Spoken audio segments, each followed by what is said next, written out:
आज हम आपको एक बालिका के परम त्याग की कहानी बताने जा रहे हैं, जिसे सुनकर पत्थरों को भी रोना आ जाता है। महाराणा प्रताप 25 वर्षों तक दिल्ली की सल्तनत से युद्ध करते हुए अरावली पर्वत श्रृंखलाओं में घूमते रहे। ना कोई घर था, ना कोई ठिकाना था। मन में एक निश्चय पक्का था कि मुझे झुकना नहीं है। अपने मेवाड़ की रक्षा के लिए भले जान चली जाए, पर दिल्ली की सल्तनत के आगे अपने सिर को झुकाना नहीं है। एक छोटा बेटा था और एक छोटी बेटी थी। 5 साल की वह बेटी थी जिसकी आज हम आपको कहानी बताने जा रहे हैं, जिसके बलिदान के समक्ष संपूर्ण भारतवर्ष उसका ऋणी हो जाता है। चंपा उसका नाम था। 5 वर्ष की अवस्था थी। महाराणा की धर्मपत्नी जो खाना बनाती थी, चंपा यह सोचकर नहीं खाती थी। उसके मन में यह विचार चलता था, मेरा भाई छोटा है, हो सकता है इसे कभी खाने की आवश्यकता पड़ जाए। अगर हमारे पास उस समय खाना नहीं होगा तो मैं उसे यह खाना खिला दूंगी। कितनी पवित्र सोच थी। अपने भोजन का त्याग कर अपने भाई की चिंता करती थी, क्योंकि उसे पता था भाई छोटा है। अगर भाई को रोना आ जाएगा तो हो सकता है महाराणा का हृदय आज़ादी की लड़ाई से हट सकता है। इसलिए वह थोड़ा खाना बचाकर रखती थी अपने भाई के लिए। एक दिन महाराणा से मिलने के लिए उस अरावली की श्रृंखलाओं में कुछ मेहमान आ गए। अब पहले जमाने में तो मेहमानों की मेहमान नवाजी इस प्रकार की जाती थी कि साक्षात भगवान हमारे घर पर आ गए हैं। महाराणा प्रताप विचार करने लगे, इन्हें क्या खिलाया जाए। तब वह 5 वर्ष की छोटी बालिका, जिसने अपने भाई के लिए खाना छुपा के रखा था, वह रोटियां हाथ में लाकर अपने पिताजी से कहने लगी, पिताजी इन मेहमानों को यह भोजन दीजिए। तब महाराणा से मिलने आए उन मेहमानों ने वह भोजन खाया। वह अतिथि तो भोजन खाकर चले गए, पर 7 दिन से उस छोटी चंपा ने कुछ खाया नहीं था। खाना नहीं खाने के कारण चंपा वहीं पर महाराणा के समक्ष बेहोश होकर गिर गई। जब भारत के महान महापुरुष महाराणा प्रताप ने अपनी बेटी को इस प्रकार जमीन पर गिरा देखा, तो आज इतने मजबूत इरादे वाले महापुरुष का भी हृदय पिघल गया।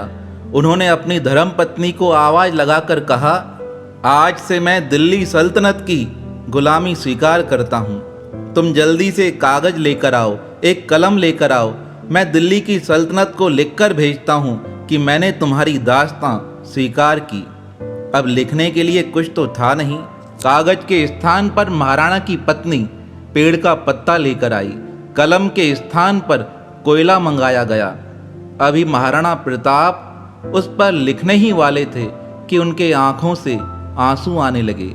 महाराणा प्रताप के आंखों से गिरते वह आंसू चंपा के हाथ पर लगे। आंसुओं का स्पर्श पाते ही चंपा की बेहोशी दूर हो गई।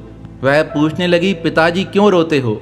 महाराणा प्रताप कहने लगे, आज तुम्हारी इस हालत को मैं देख न सका हूँ। आज मैं दिल्ली की सल्तनत को लिखकर भेजता हूँ कि मैंने उसकी दास्तां स्वीकार कर ली। अपने पिताजी की यह बात सुनकर चंपा जल्दी से उठ खड़ी हुई।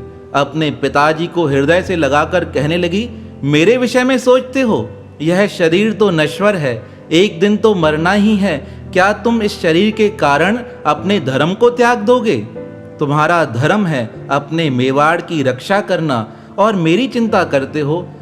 यह शरीर तो संसार में एक दूसरे का साथी बनता है और बिछड़ जाता है। तो क्या पिताजी, आज अगर आप दिल्ली की दास्तां स्वीकार कर मुझे बचा लोगे, क्या मुझे फिर पुनः मौत नहीं मिलेगी। अपनी 5 साल की बेटी की यह बातें सुन महाराणा प्रताप विचार करने लगे।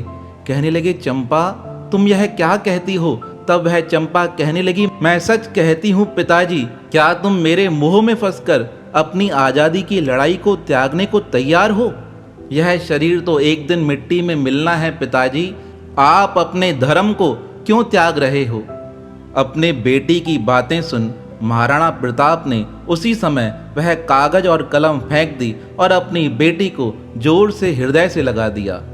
पर जैसे ही वह चंपा अपने पिता के हृदय से लगी, चंपा की हृदय गति शांत हो गई। महाराणा की गोदी में ही चंपा के प्राण परमात्मा में लीन हो गए। तो इतना महान त्याग किया हमारे इन महापुरुषों ने। आज जो आज़ादी हमें प्राप्त हुई है वह उन महापुरुषों की देन है। हमें उन्हें भूलना नहीं है, उन्हें सदा याद रखना है।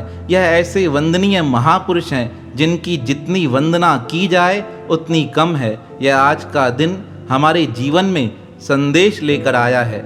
यह आज़ादी साधारणतः मिलती नहीं, यह मिलती है उन महापुरुषों के त्याग से, जिनके त्याग की दास्तां को सुनकर पत्थरों को भी रोना आ जाता है।